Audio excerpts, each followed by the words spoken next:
Welcome to the Slop Temple. We pray this video helps. You start by confirming power and access. Check the battery voltage and attach a charged 12V source if needed, because the theft system needs stable power to reset. Once done, make sure you have the primary key, a spare key, and the owner's immobilizer code or PIN. These prove authorization and allow the module to relearn keys. Now sit in the driver's seat, doors closed, ignition off. Begin the reset sequence on the ignition and key fob as required by your vehicle. You now enter the core reset routine. Cycle the ignition OFF then on 3 times, pausing 2 to 3 seconds each time to wake the immobilizer module. This signals the system to enter programming readiness.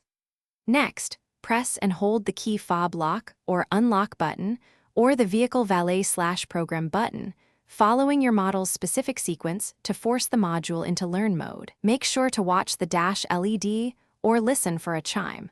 Those indicators tell you you finish by relearning keys and verifying engine start. One by one, insert or present each key or press the fob while the module is in learn mode, waiting for the LED flash or chime that confirms storage.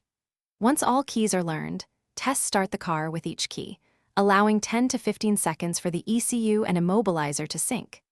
If the car won't program, disconnect the battery for 10 minutes to reset modules and repeat the process. If problems persist, contact the dealer or qualified technician for diagnostics.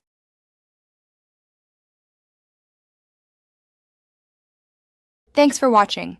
Consider subscribing if we helped you.